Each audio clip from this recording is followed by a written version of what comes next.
T-minus 17. Final guidance release. We'll expect engine ignition at 8.9 seconds. 10, 9, 8, 7. Ignition sequence started. All engines are started. We have ignition. 2, 1, 0. We have a liftoff. We have a liftoff, and it's lighting up the area. It's just like daylight here at Kennedy Space Center as the Saturn V is moving off the pad. It has now cleared the tower.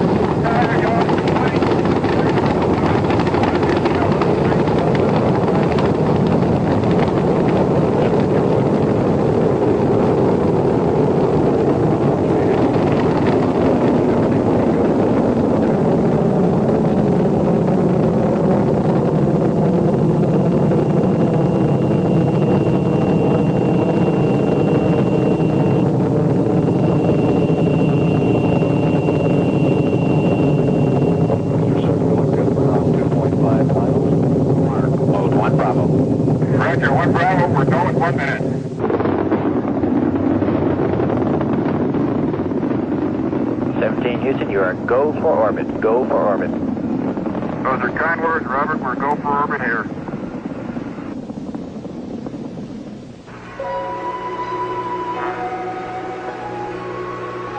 After checking out the spacecraft in Earth orbit, they burned out of orbit and headed toward the moon. Houston, we're right in the middle of a snowstorm. Ron Evans, at the controls of the Command Module America, moved in to dock with the lunar module Challenger. They pulled Challenger free of the booster's third stage, then continued the 3-day coast to the moon. GNS, ATM, Echo. Even as Cernan, Evans, and Schmidt headed toward the moon, directly below the Apollo 17 control room, Flight Director Don Putty ran his crew through a launch simulation for the first Skylab. December 10, 1972. America and Challenger went into orbit around the moon. Houston, this is America. You can breathe easier. America has arrived on station for the Challenger head.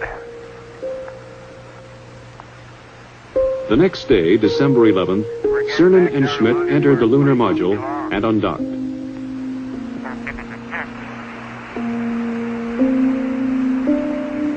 You look just as pretty in Earth light as you do in sunlight.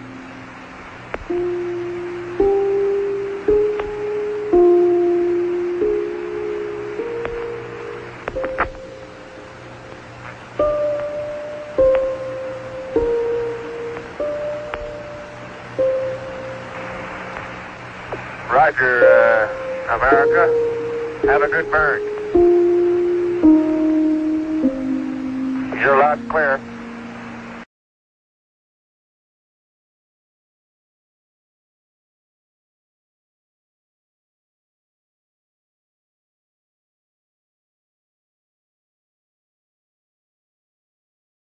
We're level with the top of the Mesquite now. Roger. Okay, 1511510 entered. Okay, check pitch over here. Go at 9. 4. Okay. 4 on pitch over. Okay, Porter, we're out of 11,000 at 9. Okay, stand by for pitch over. Oh, are we coming in?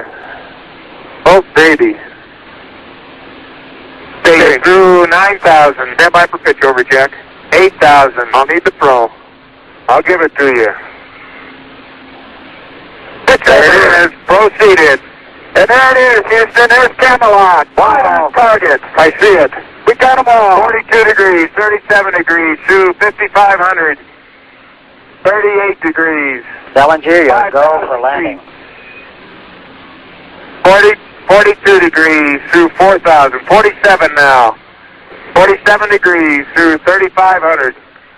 49 degrees. 3,000 feet, 53 degrees. Okay, I've got Jorge, I've got Poppy, I've got the triangle. That's 2,500 feet, 52 degrees.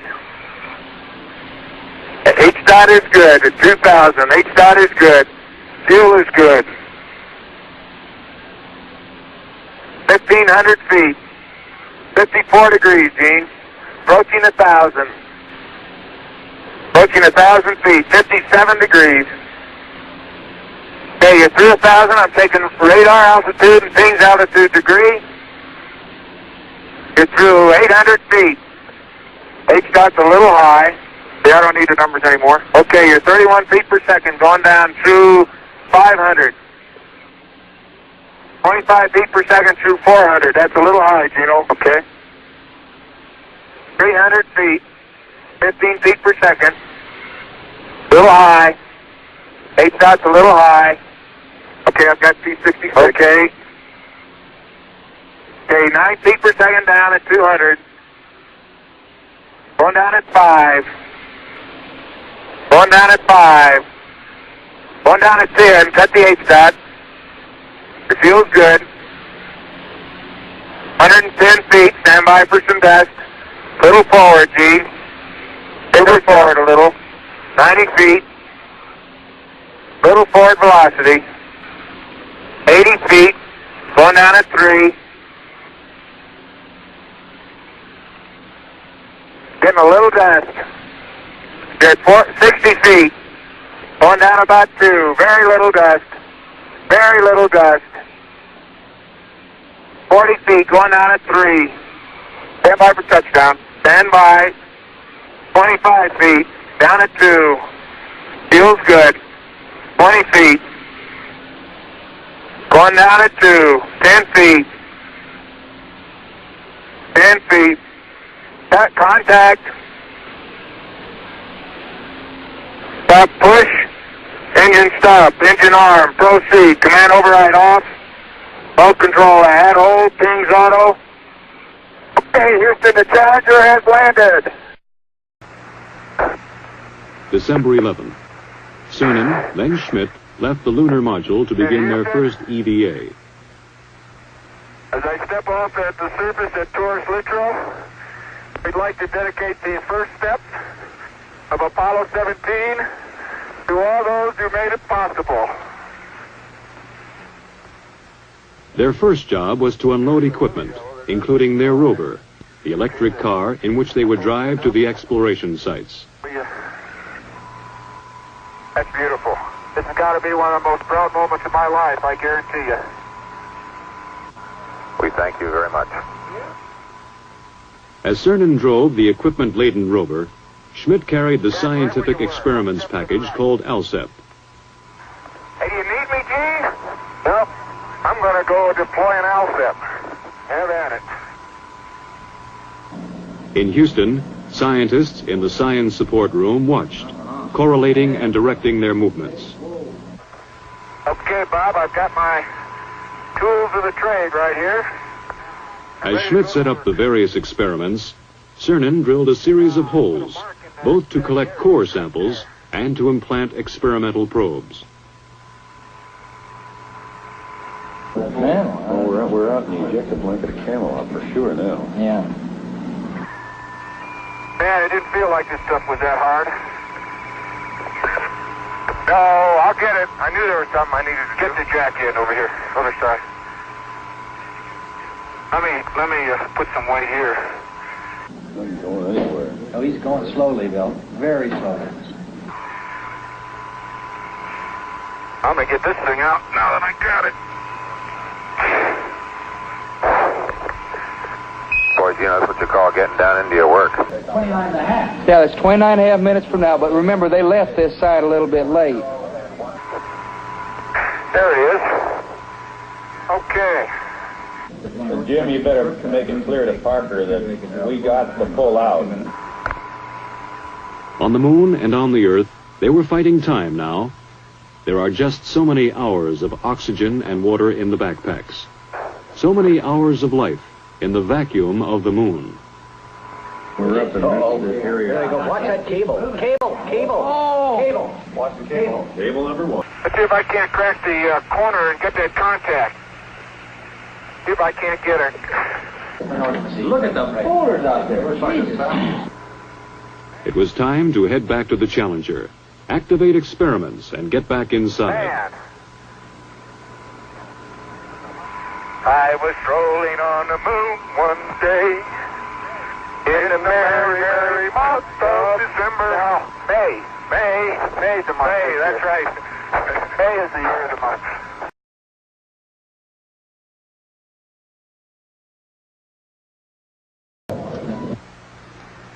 Oh, what a nice day.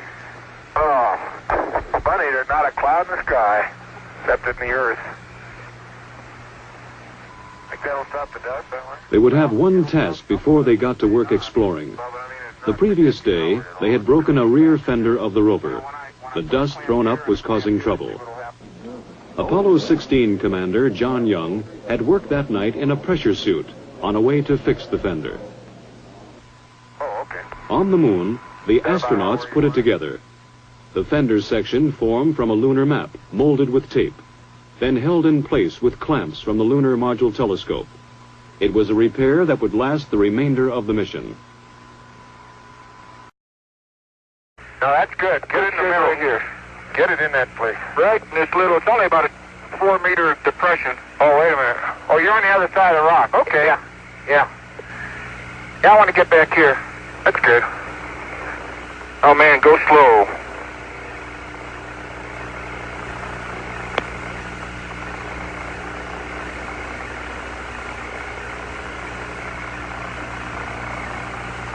The flight at Station 1 still looks like a 45-minute stop to me.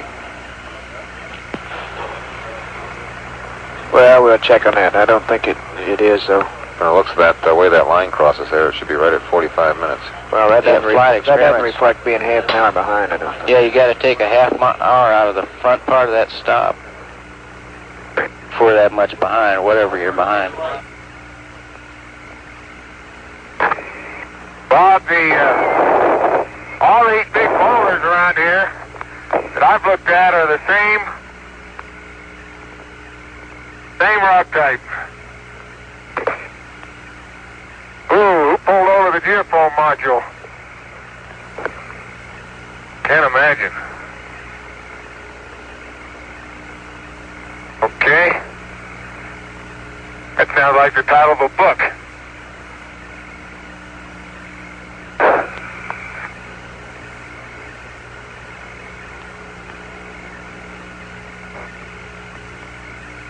Flight EVA.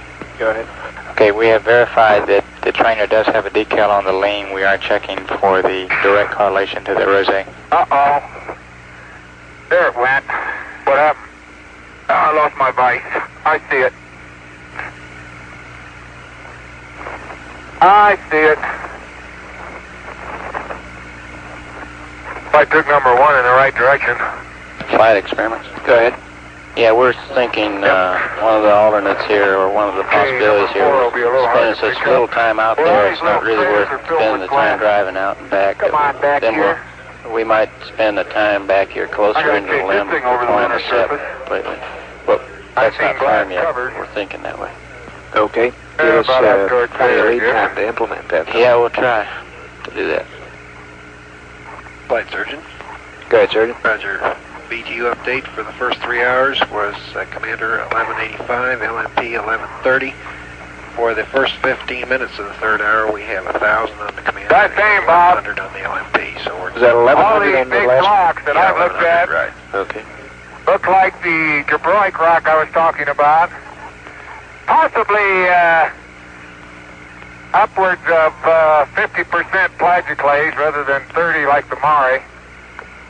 Put an intermediate gabbro of some kind. And one big block there had very sharply defined parallel parting planes. I think there's a foliation of minerals that parallel that parting, but I'll have to check it out. Okay, copy that, Jack. Those parting planes go over the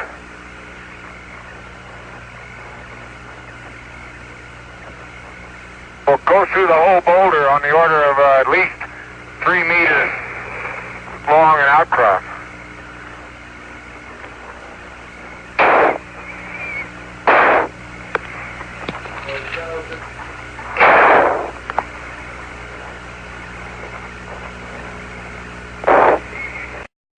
Apollo science will continue, and I'm sure might say the mysteries will continue to come out for many years to come. But of this I'm sure. Man has learned that space is his to explore, and man will return to space to explore, to the moon and beyond.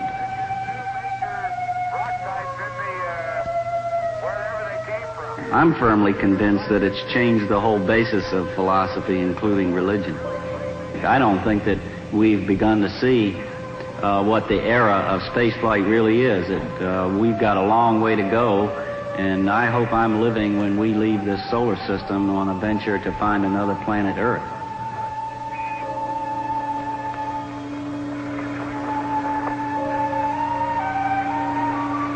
You know, Jack, when we finish with Station 8, we will have covered this whole valley from corner to corner. That was the idea. Once more it was time. Gene Cernan and Jack Schmitt returned to the rover to drive back to Challenger. But before they left the surface of the moon, there would be a brief ceremony. It's a rock composed of many fragments of many sizes and many shapes. When we return this rock, or some of the others like it, to Houston, we'd like to share a piece of this rock with so many of the countries throughout the world.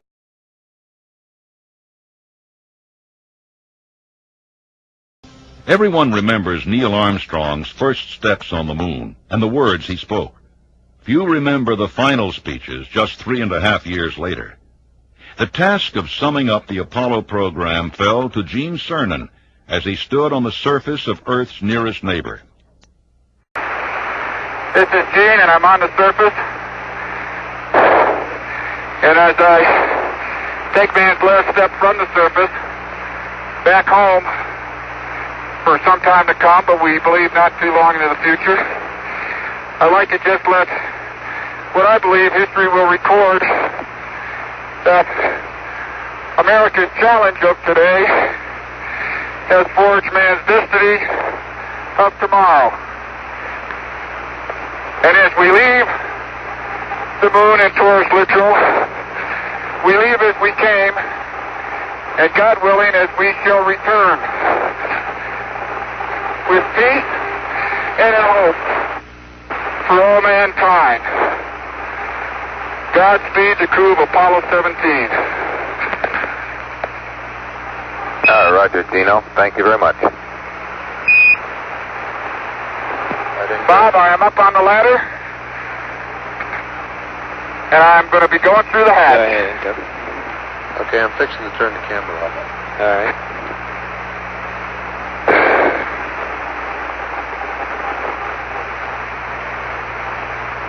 Gene, I got to get out of your way.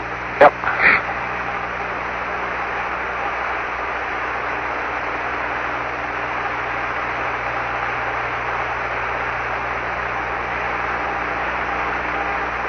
Here I come. Come on in. Hatch look good to you? Well, it's dirty. Yep. Okay, keep her down. Buttons.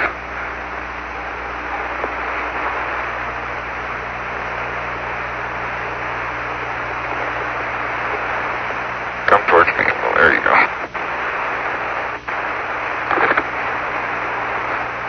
Okay, you got it. Okay, I'm inside the hatch. Okay. Flight EVA. Let me look at that hatch. One last Okay. comment as I look at the last picture, I presume The last time we want him. that leaning up against the strut is not going to interfere with The same way, yeah. with SN in any Let me way. just, I can see down there. Yep. I can see. It'll look good to you. It's clear. Okay. There's a little bit of dust, but it's all on the, I don't think the field affected. There you go. One. Ignition. We're on our way, Houston. Vector good. Roger, you have good thrust.